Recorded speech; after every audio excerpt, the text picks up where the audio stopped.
अगर आप गरीब पैदा हुए तो ये आपकी गलती नहीं है, लेकिन अगर आप गरीबी मर गए ये आप ही की गलती है।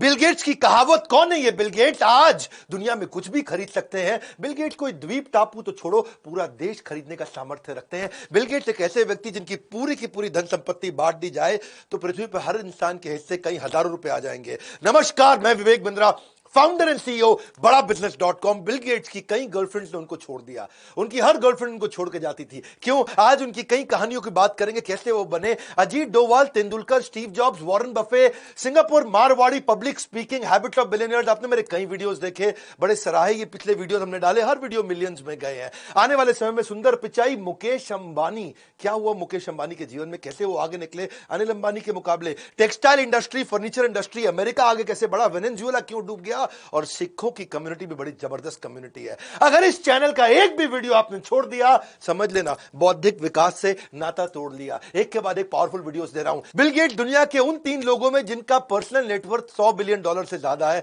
लेकिन इतना बड़ा अरबपति होने के बावजूद अपने बर्तन वो खुद धोते हैं। बचपन के अंदर उनके पास एक सेकंड हैंड होंडा गाड़ी थी, गाड़ियां कभी नहीं थी, लेकिन अभी रिसेंटली उनसे किसी ने पूछा आपके पास कितनी गाड़ियां हैं, तो काफी देर सोचते रहे, बोले एग्जैक्टली तो याद नहीं है। बिल गेट्स का इंटेलेक्चुअल लेवल इतना अच्छा है कि अपने शुरुआती दिनों में उनके पास एक इंटरव्यूअर आया और उनसे उनके इंटरव्यू में पर्सनल सवाल पूछने लगा, आपकी मां कैसा फील करती होगी, आपके पिता कैसा फील करते होंगे।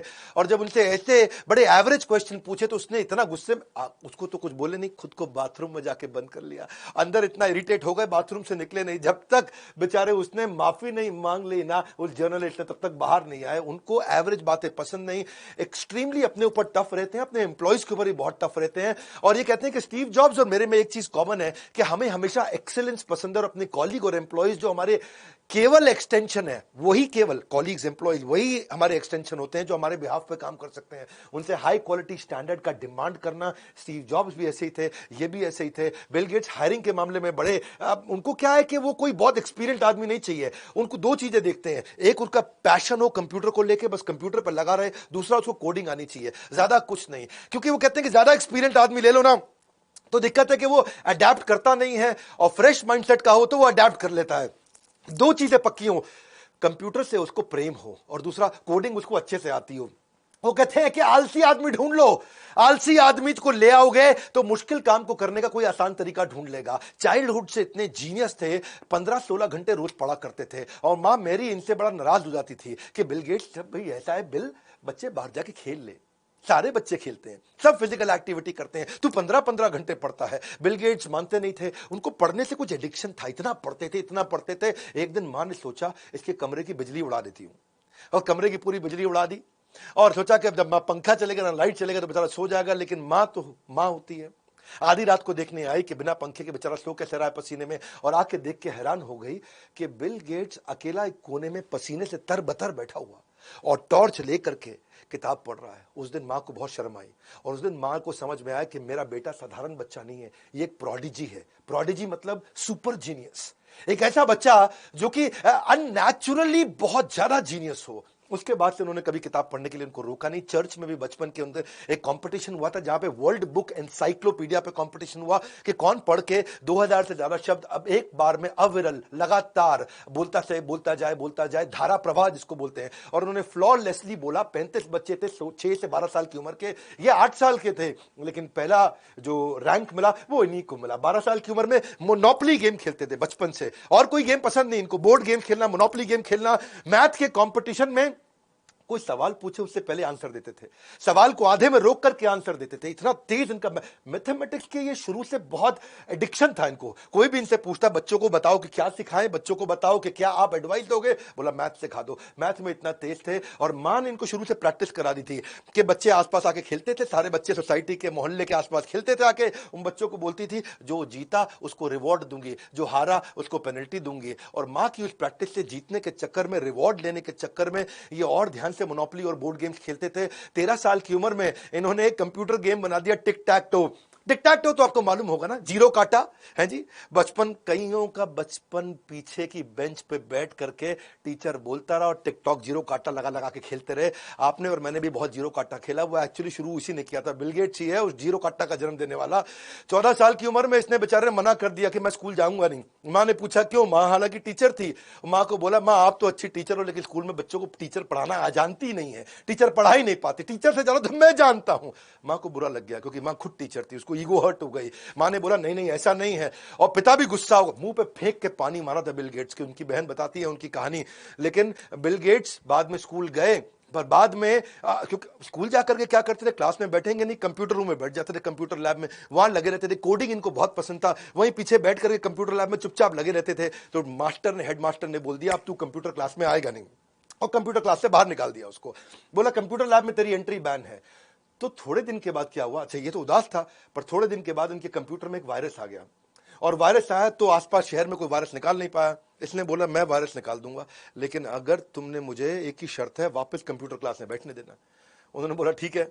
इसने कंप्यूटर का वायरस निकाल दिया, और उसके बाद से फिर ये कंप्यूटर क्लास में बैठने लगे, और वहां जाकर के आराम से कंप्यूटर लैब में शाम को बैठ जाया करते थे। स्कूल इनकी कैपेबिलिटी समझ गया था कि कोडिंग में बहुत मास्टर है, चीजों को ऑटोमेट कर सकते हैं। तो उनको 14 साल की उम्र में बोल दिया कि हमारे स्कूल का टाइम टेबल अगर ऑटोमेट करके दिखाओ तो मजा आ जाए। उन्होंने पूरे स्कूल का, क्लासरूम का, टीचर का कॉम्प्लिकेटेड शेड्यूल, कौन से घंटे में कौन सा बच्चा किस समय कहां पढ़ेगा, कौन सा टीचर रेस्ट करेगा, कौन सा टीचर क्लास देगा, कब स्टूडेंट का गेम्स पीरियड होगा, इन्होंने बड़ा अच्छे से पूरा ऑटोमेट कर दिया पूरे स्कूल को 14 साल की उम्र में, सारे टाइम टेबल, सारे शेड्यूल को। और अपना तो जुगाड़ कर लिया, अपने आसपास जो उसके बेस्ट फ्रेंड्स थे ना, उनके बीच में अपनी सीटिंग अरेंजमेंट हर क्लास में कर दी। 15 साल की उम्र में सियाटल में बहुत ट्रैफिक हुआ करता था। ट्रैफो डेटा नाम का इसने सॉफ्टवेयर ऐसा बढ़िया बना दिया, कंप्यूटर प्रोग्राम तैयार कर दिया, जिससे और पूरा का पूरा ट्रैफिक को ऑटोमेट कर सके और ट्रैफिक कहीं जैम लगे ही नहीं। उसके लिए सरकार ने इसको $20,000 भी दिया था। 18 साल की उम्र में मैथमेटिक्स के कारण इसके 1600 में से 1590 पूरे के पूरे राज्य के अंदर हाईएस्ट आए थे। पिता ने इनको बोला तू हार्वर्ड चला जा, दुनिया का बेस्ट कॉलेज हार्वर्ड में जाके पढ़। ये हार्वर्ड गए और थोड़े दिन के अंदर हार्वर्ड छोड़ के आ गए। हार्वर्ड से ड्रॉप आउट हो गए, पर आगे चल के हार्वर्ड ने इनको कॉम्प्लीमेंट्री अपनी तरफ से ऑनररी, जिसको बोलते हैं डॉक्टरेट डिग्री भी दी। एक्सट्रीमिस्ट नेचर के हुआ करते थे, पढ़ने बैठेंगे तो पढ़ते रहेंगे, काम करने बैठेंगे तो काम करते रहेंगे, काम ऐसा करते रहेंगे कि वहीं ऑफिस में सो जाएंगे। 21 साल की उम्र में हार्वर्ड छोड़ के इन्होंने माइक्रोसॉफ्ट शुरू करी। 31 साल की उम्र में दुनिया के सबसे यंगेस्ट अरबपति बने। 13 साल तक लगातार वर्ल्ड रिचेस्ट रहे। 1995 से 2007 तक लगातार वर्ल्ड रिचेस्ट रहे। और इनफैक्ट फोर्ब्स ने 23 दफा दुनिया के सबसे बड़े अरबपतियों की रिपोर्ट छापी, और 23 में से 17 बार दुनिया के सबसे अमीर आदमी बिल गेट्स को ही बताया। इतना भयंकर फोकस टाइटल आपने ठीक पढ़ा, इनकी हर गर्लफ्रेंड इनको छोड़ देती थी। ठीक बात है। एक्चुअली इनका बचपन का दोस्त था स्टीव बामर। ये उसको बोले स्टीव भाई, बोले हाँ बिल भाई। यार स्टीव भाई जिंदगी में सब कुछ है, अच्छी कंपनी बना ली, माइक्रोसॉफ्ट बना ली, इतने बड़े अरबपति बन गए, अच्छा लग रहा है सब कुछ, लेकिन यार मेरी कोई सोशल लाइफ नहीं है। तो स्टीव भाई बोले चिंता मत कर, तो एक काम कर, आज तैयार व्यार होके आ, तेरे को मैं नाइट क्लब में लेके चलता हूँ और वहां जाके पार्टी करेंगे। क्या करेंगे? पार्टी करेंगे। हाँ, तो बिल गेट्स भी तैयार होगा और ठीक है जी पार्टी करेंगे, है जी। और बोला मैं तुझे एक सुंदर देवी जी से मिलवाऊंगा, उसके साथ डेट पे जा, थोड़ा वाइन एंड डाइन कर, तेरे को अच्छा लगेगा। इसने कहा बिल्कुल ठीक है जी। ये पहुंच गए तैयार होकर के, और आज एक नई गर्लफ्रेंड बनेगी मेरी, हा हा, एक्साइटेड। जाकर टेबल पे बैठे, और टेबल पे बैठते ही जैसे वो लड़की बैठी, उसको कुछ थोड़ा ऑफर किया खाने पीने को। सबसे पहला सवाल पूछ लिया, देवी जी आपके 10वीं में मैथमेटिक्स में कितने नंबर आए थे? उसके होश उड़ गए, है जी। ये कोई डेट पे ऐसा सवाल पूछता है लड़की से आके, तेरे मैथ में कितने नंबर आए थे? वो जाके स्टीव बामर को शिकायत लगा दी, ऐसे आदमी के साथ डेट पे भेज दिया, मेरे से मैथ के नंबर पूछ रहा है। बामर ने बुलाया, यार बिल गेट्स क्या करता है जी, लड़की से कोई मैथ के नंबर पूछता है? और लड़कियों से मैथ के नंबर नहीं पूछते, उनके मैथ में नंबर ज्यादातर अच्छे नहीं होते हैं। कहता ओहो सॉरी यार, आगे से ध्यान रखूंगा। चल कोई नहीं, मैं तेरे लिए सेकंड अटेम्प्ट करता हूं, एक और देवी जी जानता हूं, उसके साथ डेट पे जा, मजा आएगा तेरे को, और याद रखियो आज मैथ के नंबर मत पूछियो। करे ठीक है जी, हाँ। और टाई लगा के रात को रेडी होके फिर क्लब पहुंच गया। अब वो देवी जी आई, और पहले ही सोच के गया था कि इससे इसके मैथ के नंबर नहीं पूछूंगा, और इसने जाकर उसको बोला, और मैं तुम्हारे मैथ के नंबर नहीं पूछूंगा, ऐसा करते हैं मैं 10 सवाल देता हूं, हम दोनों बैठ के सॉल्व करते हैं, जो पहले सॉल्व कर गया वो जीत गया। वो बड़ा इरिटेट हो गई, ये क्या आदमी है, डेट पे आके मैथ के सवाल सॉल्व करने को बोल रहा है। तो वो उसने फिर जाके स्टीव बामर को शिकायत लगा दी, दूसरी लड़की ने भी। बामर बोला यार बिल गेट्स तेरा दिमाग खराब है जी, मैथ के सवाल सॉल्व कर रहा है वहां जाके, उसके साथ कंपटीशन लगा रहा है। कंपटीशन नहीं लगाते यार, कोलैबोरेशन करते हैं। तो उसको समझ आई, अच्छा यार बड़ी गलती कर दी, कंपटीशन नहीं करना था, कोलैबोरेशन करना था। ये बोला एक मौका और दे दे, तीसरी बार फिर पहुंच गया बिल गेट्स। अब पहुंच के अब तीसरी बार कोई नई देवी जी आई, उनको बोला ना तुम्हारे मैथ के नंबर पूछूंगा, ना तुम्हारे साथ कंपटीशन करूंगा सवाल सॉल्व करने में, तुम बस खाली ये बता दो तुम्हारे कौन कौन से सवाल गलत रह गए थे, वो सारे मैं खुद ही सॉल्व करके दिखा देता हूं जी, हमारा कोई कंपटीशन नहीं है। तीसरी वाली भी भाग गई और उसके बाद स्टीव बामर ने भी मत्था पीट लिया, यार क्या आदमी है, तुम मैथ जिंदगी भर छोड़ेगा ही नहीं। ये थे बिल गेट्स। और फाइनली उन्होंने बोल दिया कि भाई ऐसे मुझे कोई गर्लफ्रेंड नहीं मिलेगी, ना मेरा ऐसे किसी के साथ चलेगा। और ये तब तक चला जब तक उनको मेलिंडा नहीं मिल गई। उनकी अपनी कंपनी में मेलिंडा काम करती थी, जिनके साथ उनका जीवन आगे बढ़ा। लेकिन वैसे अभी तक तो केवल उनकी गर्लफ्रेंड ही उनको छोड़ के जाती थी, पर अभी न्यूज में पता चला है कि मेलिंडा भी उनको 27 साल के बाद छोड़ के चली गई, डिवोर्स हो रहा है इनका। ये सुन के बहुत दुख हुआ मुझको, क्योंकि दोनों में काफी प्रेम था और दोनों ने एक साथ मिलकर विश्व की बहुत सेवा भी की है। तीसरी सुंदर कहानी, ये अभी उतने अमीर नहीं हुए थे और एक एयरपोर्ट में जब ये अखबार वेंडर को बोले कि भाई मुझे जरा अखबार खरीदना है, उसने कहा ले लो अखबार। इसके पास $100 का नोट था और खुले नहीं थे। अब अखबार वाले के पास भी चिल्लड़ नहीं, बस $100 वहां बड़ा होता है, हमारे देश के 100 रुपए जैसा नहीं होता भाई, वहां सबसे बड़ा नोट $100 ही होता है। तो उसने कहा कोई बात नहीं रख लो, हाँ अगली बार पैसे दे देना। अगली बार ये 3 महीने के बाद उस एयरपोर्ट पे गए, उन्होंने फिर अखबार लिया, उस दिन फिर चेंज नहीं दे पाए और बड़े परेशान हो गए, यार मैं इसको 2 बार चेंज नहीं दे पाया। आगे चल के बिल गेट्स जब अरबपति बन गए, बहुत बड़े अरबपति बन गए, तो उनको याद आई उस अखबार वाले की और वो ढूंढते ढांढते उसी एयरपोर्ट पे खोज निकाला उस आदमी को और बोला सुनो मैंने तुमसे 2 बार अखबार लिया था, तुम्हें पैसे नहीं दे पाया। उसने कहा हाँ ठीक बात है। बोले अब मैं दुनिया का सबसे बड़ा अरबपति हूं, मांगो तो मुझसे क्या मांगना चाहते हो। अखबार वाले ने बोल दिया मैंने तुम्हारी तब मदद करी थी जब मैं गरीब था और तुम्हारे पास भी पैसे नहीं थे, लेकिन तुम मेरी अब मदद करने आए हो जब तुम इतने अमीर बन चुके हो, इसलिए मेरी मदद तुम्हारी मदद से ज्यादा बड़ी है, मुझे तुमसे कुछ नहीं चाहिए। और खुददारीपन के चलते उस वेंडर ने बिल गेट्स से कुछ पैसा नहीं लिया। तो आगे चल के कुछ दिनों के बाद, हालांकि बिल गेट्स बड़े चिंतित हुए इस बात को सुन के, वो कुछ कर नहीं पाया उस वेंडर के लिए। किसी ने उनसे पूछ लिया बिल गेट्स आप सबसे अमीर आदमी है, क्या आपसे भी ज्यादा अमीर कोई है? हाँ वो अखबार का वेंडर मुझसे ज्यादा अमीर है, क्योंकि आज भी उसके 2 अखबारों के कर्ज तले में दबा हुआ हूं। काइंडनेस और जेंटलनेस क्लेवरनेस से पहले आती है। अगली कहानी मैं बताऊंगा। पढ़ने का इतना एडिक्शन था, एक दिन फ्लाइट में बैठे और जब फ्लाइट में बैठे तो देखो जो अच्छी सीट्स होती है ना वो आइल सीट होती है, यानी कि बाहर वाली, क्योंकि उसमें स्पेस मिल जाता है, दायां हाथ आप हिला सकते हो। उससे कमजोर सीट मानी जाती है विंडो सीट, जहां पे बायां हाथ थोड़ा बहुत हिला सकते हो पर दाईं साइड से आप फंस जाते हो। और सबसे बेकार सीट मानी जाती है बीच की सीट, जहां दोनों तरफ से फंस जाते हो। और बिल गेट्स को बीच की सीट दे दी गई और बीच की सीट दे दी और किसी ने रियलाइज नहीं किया कि दुनिया के सबसे बड़े अरबपति को अपने इकोनॉमी में बीच की सीट दे दी। पायलट को पता चला, वो आया जी पीछे आ करके अपने क्रू के साथ माफी मांगने लगा, ओहो आप तो बिल गेट्स हो जी, हमसे गलती हो गई, आइल सीट कोई भी चूज कर लो जी, मैं आपके लिए अरेंज कर देता हूं। तो बिल गेट्स तब किताब पढ़ रहे थे अपनी। बोले देखो प्लेन टेक ऑफ करने लगा है, मैं किताब खोल चुका हूं, अब मैं उठ करके अगर अपनी सीट बदलूंगा और जाके अनसेटल सेटल होऊंगा तो वो सब करने के चक्कर में मेरे 5 पेज कम हो जाएंगे और it's only a loss of 5 pages if I change my seat. यहां रह करके भी मैंने पढ़ना है और मैं आराम से पढ़ लूंगा, अब तो मैं सेट हो चुका हूं, मुझे पढ़ने दीजिए। बिल गेट्स का इतना फोकस, लॉस ऑफ 5 पेजेस, ये मेरे लिए बड़ी इंस्पायरिंग स्टोरी थी।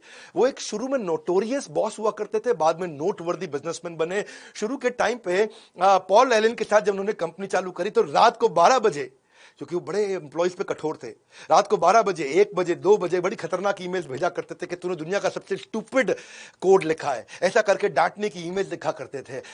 लेकिन जब उससे लोग पूछते तुम इतना कठोर क्यों हो, बोला कठोर तो हूं लेकिन स्टीव जॉब जितना कठोर थोड़ी हूं, वो तो मेरे से भी ज्यादा गुस्सैल आदमी है। तो शुरुआत के दिनों में बिल गेट्स ये मानते हैं कि शायद मैं उतना एम्प्लॉय फ्रेंडली नहीं था, बड़ा माइक्रो मैनेज किया करता था लोगों को, उनकी अटेंडेंस चेक करता था, ये कौन आया, ये कितने बजे आया, ये कितने बजे निकला, ये 6 बजे का टाइम है, 6 बजे निकल गया और ये 6:05 पे निकला और बिल्कुल रुकते नहीं, बड़ा माइक्रो मैनेज करते थे। तो उनके दोस्त स्टीव बामर ने भी आगे चल के बोला, पॉल एलन ने भी बोला यार ऐसे मत किया कर, क्या कर रहा है, एम्प्लॉय अच्छा नहीं लगता है, इतने एम्प्लॉय काम करते हैं, आने जाने का टाइम ही चेक करता रहता है। इसने कहा ठीक है यार ये बड़ा बुरा मान रहे हैं जी, मेलिंडा भी बुरा मान रही है। तो इसने क्या किया, इसने लोगों की सारी नंबर प्लेट याद कर ली गाड़ियों की, और नंबर प्लेट याद करके पार्किंग में जाके चेक करता था किसकी गाड़ी कितने बजे आई।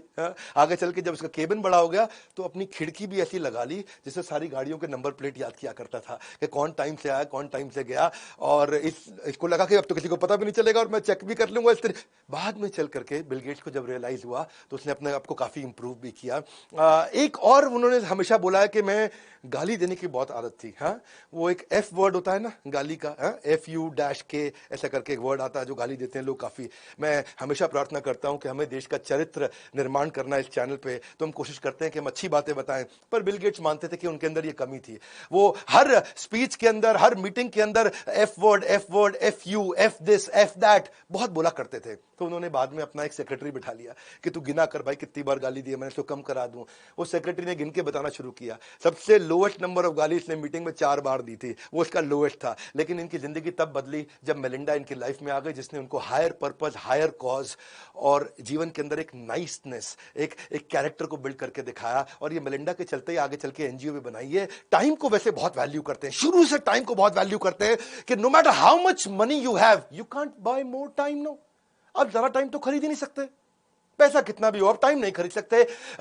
सी बेसिकली ये कहते हैं कि मैं हर एक से मीटिंग नहीं करूंगा, मैं ज्यादा लंबी मीटिंग नहीं करूंगा, मैं बहुत शॉर्ट मीटिंग करूंगा, बहुत क्विक मीटिंग करूंगा, लेंदी डिस्कशन में पसंद नहीं करता। इतना प्रेम करते अपने काम से कि वहीं ऑफिस के अंदर सो जाते। इन्होंने जिंदगी के अंदर केवल 5 छुट्टियां ली। 33 साल इन्होंने माइक्रोसॉफ्ट को चलाया, 33 साल ये माइक्रोसॉफ्ट के सीईओ थे, पर छुट्टी 5 बार ली। पहली छुट्टी इन्होंने 1 जनवरी 1994 को मेलिंडा से शादी के टाइम पे ली। दूसरी छुट्टी इन्होंने 10 जून 1994 को ली, उस दिन ये बहुत दुखी थे, इनकी मां का देहांत हो गया। तीसरी इन्होंने 26 अप्रैल 1996 को ली जब इनकी बेटी का जन्म हुआ। उसके बाद चौथी छुट्टी 1999 में जब बेटे का जन्म हुआ, और पांचवी जब दोबारा बेटी का जन्म हुआ 2002 में। बिल गेट्स जिंदगी भर इकोनॉमी में फ्लाई करते रहे। ये तब तक इकोनॉमी में फ्लाई करते रहे जब तक इनका प्राइवेट जेट नहीं आया। ये बोलते थे कि टाइम तो उतना ही लगता है, बिजनेस में बैठूं इकोनॉमी में बैठूं, उतरने का टाइम तो सेम ही है। और अगर मैं बहुत लंबा या बहुत मोटा होता तो बिजनेस क्लास में जाता, नहीं तो मेरे चक्कर में बाकी लोग भी बिजनेस क्लास मांगेंगे। हमारे यहाँ कंपनी की सबकी पॉलिसी है, सब इकोनॉमी में जाएंगे। तो पैसा बचाने के बहुत बहुत ध्यान रखते थे, रुपया पाई बचा के चला करते थे।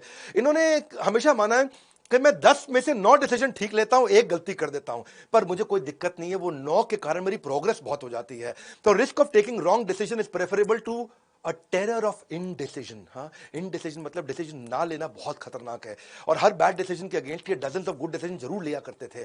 और अपनी गलतियों से बहुत सीखते थे, इनोवेशन पे बहुत फोकस करते थे, पीआर बहुत करते थे, ये इनकी ताकत थी। तो उनकी 5 गलतियां जो ये मानते हैं उनमें से एक गलती थी कि ये कंट्रोल ऑल्ट डिलीट इन्होंने बनाया कंप्यूटर को लॉक करने के लिए। जबकि लाइनेक्स में क्या था, खाली सुपर और एल दबा लो तो लॉक हो जाता था, पर मैक में क्या था, एप्पल में सिंगल की था लॉक करने का। इन्होंने बोला मैंने बड़ा कंज्यूमर अनफ्रेंडली बना दिया, कंट्रोल ऑल्ट डिलीट है, दूर दूर उंगलियां दबा के करना पड़ता है। दूसरी गलती ये मानते हैं कि सैस और क्लाउड कंप्यूटिंग और प्रोजेक्ट मैनेजमेंट के जो कम्युनिकेशन के जो प्लेटफॉर्म्स थे, हमने उसको प्रायोरिटी नहीं रखा माइक्रोसॉफ्ट में, वो गूगल और अमेजॉन ने हमसे पहले बना दिया। तीसरी ये गलती मानते हैं कि हमारा जो विंडोज ऑपरेटिंग सिस्टम है वो बाकी सब जगह सारे ऑपरेटिंग सिस्टम छोटे होते जा रहे थे, मशीन छोटी हो रही थी, मोबाइल छोटे हो रहे थे, और हमारे कंप्यूटर्स के साइजेस बढ़ते चले जा रहे थे। इस चक्कर में जब तक ये मोबाइल में भी पहुंचे, ये लेट पहुंचे मोबाइल के अंदर, और मोबाइल को भी नहीं मैनेज कर पाए, क्योंकि इनके यहां सब कुछ हमेशा बल्कि रहा है। चौथी गलती ये मानते हैं कि माइक्रोसॉफ्ट भी इंटरनेट टेक्नोलॉजी में लीडर बन सकता था, लेकिन ये क्या किया इन्होंने, ये अपने ब्राउजर वर्जन ठीक करते रहे और गूगल यूजर एक्सपीरियंस ठीक करता रहा इंटरनेट टेक्नोलॉजी में। गूगल ने इंटरनेट का राजा बन गया। जो पर्सनल कंप्यूटर के मामले में दुनिया का राजा माइक्रोसॉफ्ट था, ऐसे ही इंटरनेट एक्सपीरियंस के मामले में दुनिया का राजा गूगल बन गया। और गूगल ने बहुत तेज गेम चेंज किया, माइक्रोसॉफ्ट ने उस पर ध्यान नहीं दिया, और ये ब्राउजर वर्जन ठीक करते रहे, यूजर एक्सपीरियंस पे फोकस नहीं कर पाए। पांचवी गलती ये मानते हैं कि मैं पॉलिटिकल पार्टीज के साथ रिश्ता नहीं बना पाया। यूएस के अंदर पॉलिटिकल पार्टीज के साथ लॉबिंग नहीं कर पाने के कारण इनके ऊपर बहुत नाम खराब हुए। ये कहते थे अपने लिए, कंपनी के लिए, पॉलिटिक्स अपनी तरफ है, माइक्रोसॉफ्ट को अकेला छोड़ दो, हम माइक्रोसॉफ्ट हैं, हम अकेले चलेंगे, हमें किसी की जरूरत नहीं। और वहीं यह हुआ कि स्टीव जॉब्स की कंपनी अच्छे पॉलिटिकल रिलेशंस बना के रखती थी, और इनके ऊपर मोनोपोली का आरोप भी लगने लगा, और मोनोपोली के आरोप के चलते यूएस फेडरल गवर्नमेंट के साथ इनके झगड़े बढ़े, और इनको आगे चल के बहुत फाइन भी देने पड़े। बहरहाल बिल गेट्स अपनी गलतियों को मानते रहे हैं और सीखते रहे, तेजी से आगे बढ़े हैं, और ऐसा समय आया कि बड़ा अल्ट्रा लग्जूरियस मकान इन्होंने बनाया। इनके मकान की बहुत चर्चा होती है। वो कहते हैं, मैंने बताया ना आपको, if you are born poor it's not your mistake, but if you die poor it's certainly your mistake. अगर तू गरीब पैदा पैदा हुआ तेरी गलती नहीं है, तू गरीब मरा, सुन मेरी बात, ये केवल तेरी गलती है। इन्होंने दुनिया के सबसे सेफेस्ट घरों में घर बनाया। आप जानते हैं बकिंगम पैलेस, व्हाइट हाउस और किम जोंग यू, इन तीनों के मकान के बाद जो चौथा सबसे सेफ मकान है दुनिया का, वो बिल गेट्स का है। बिल गेट्स ने तो ऐसे मकान बनाया कि अपने लिए तो बड़ी जमीन ली, आजू बाजू के सारे मकान भी खरीद लिए। सेफ्टी के चक्कर में दूर दूर तक जितने मकान थे वो सारे खरीद लिए कि बोले मैं इसको इतना सेफ बनाऊंगा। $14.5 मिलियन की बाजू की प्रॉपर्टी ऐसे ही खरीद ली। हजारों लाखों $मिलियन का ये प्रॉपर्टी टैक्स देते हैं। और इन्होंने, इनके मकान में लकड़ी इतनी लगी है कि अगर सारी लकड़ी बेच दें तो कम से कम $150 मिलियन तो उनको लकड़ी बेचने का मिल जाएगा। अपने सारे विजिटर जो भी इनके मकान में आते हैं उसके साथ में एक माइक्रो चिप डाल देते हैं। वो माइक्रो चिप से ट्रैक कर सकते हैं अंदर ही अंदर कि वो मेरे मकान में घुस के कहां जा रहा है, उसकी सारी मूवमेंट को ट्रैक कर सकते हैं। Flood proof, cyclone proof, earthquake proof, heat proof, cold proof, हर चीज का प्रूफ। जबरदस्त मकान उन्होंने बनाया। इनके घर के अंदर इलेक्ट्रीशियन, प्लम्बर, कारपेंटर, तरह तरह के chef, gardener, house keeping, security guard, CCTV camera operator, इनके doctor, physiotherapist, fitness trainer, dietitian, general practitioning जो डॉक्टर्स होते हैं वो सब मिला के लगभग 1200 एम्प्लॉई है इनके मकान के अंदर है जी। आज तक मुकेश अंबानी के बारे में जानते थे, उनके मकान के बारे में 2-4 लाइन और बताऊं। पेड़ों को पानी देने के लिए सब कुछ ऑटोमेट कर दिया है। इलेक्ट्रॉनिकली सारे पेड़ों को मॉनिटर किया जाता है। जो भी सूख गया उसको पानी अपने आप मिल जाता है। अंदर चॉकलेट और आइसक्रीम के लिए तो अलग ही कमरे बना दिए हैं। हर कमरे के साथ में किचन जरूर रखते हैं।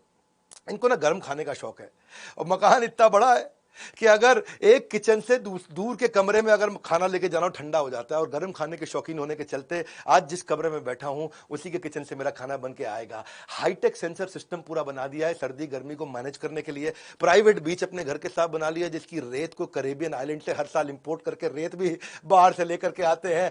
और सारी जितनी हैंगिंग पेंटिंग्स हैं, अगर किसी से बोर हो जाए तो पेंटिंग्स चेंज हो जाती हैं अपने आप ऑटोमेटिकली। जिस तरीके का मूड हो वैसी सारी पेंटिंग्स लग जाती हैं। उसके लिए तो उन्होंने $1.5 मिलियन अलग से उसी पे खर्च कर दिया। प्राइवेट थिएटर बना रखा है, उसके अंदर पॉपकॉर्न वेंडिंग मशीन भी। लाओ भाई पॉपकॉर्न, ओए आराम से आओ भाई, मिलिंडा मूवी देखेंगे है जी। हम ये बात सिंगम नहीं चलती बॉलीवुड की। और उसके अलावा कार्बन एमिशन के चक्कर में एक बार किसी ने पूछ लिया इनसे कि तुम तो प्राइवेट जहाज पे घूमते हो, कार्बन की बात करते हो, से कितना तुम तेल तुम फूकते हो प्राइवेट जहाज में, कितना कार्बन एमिशन हो रहा है। तो उसने बताया कि मैं साल का $7 मिलियन यानी कि 50 करोड़ रुपए यानी कि 3 गुना ज्यादा खर्च करता हूं, इसलिए कि मेरे तेल से कार्बन एमिशन ना हो, मैं महंगा वाला तेल इस्तेमाल करता हूं। बिल गेट्स तो बिल गेट्स है, फिलैंथ्रोपी के मामले में, समाज सेवा के मामले में बहुत आगे निकल गए, एक्चुअली सिग्निफिकेंट डिफरेंस क्रिएट किया।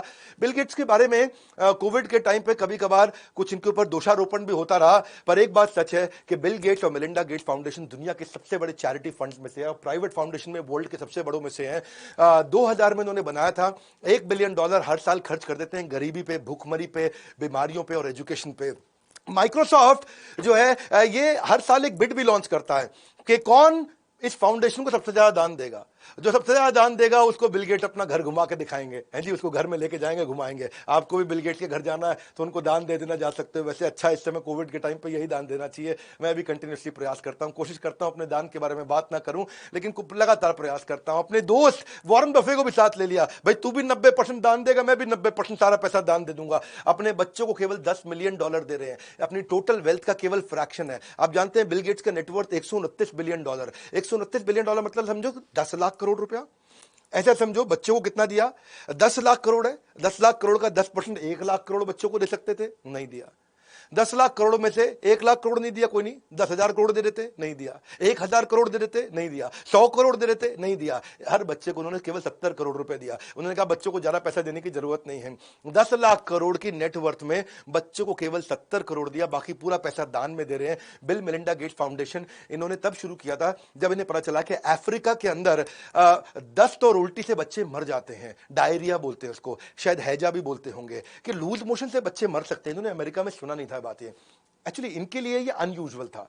जैसे कोई आपको बोले संडे के बाद ट्यूसडे आ गया, आप कहोगे अरे पागल है क्या, संडे के बाद मंडे आता है, ट्यूसडे नहीं आता। ऐसे ही जैसे इनको पता चला कि दस्त उल्टी के कारण कोई बच्चा मर गया तो उनको लगा यार अमेरिका में कभी ऐसा नहीं हुआ आज तक, हम आज इतनी उम्र हो गई हमारी और आज तक हमने कभी सुना नहीं। तो इसलिए तब इन्होंने डिसाइड किया कि बिल मेलिंडा गेट्स फाउंडेशन की मदद से अफ्रीका में, इंडिया में, थर्ड वर्ल्ड कंट्रीज में जाके हम काफी काम करेंगे।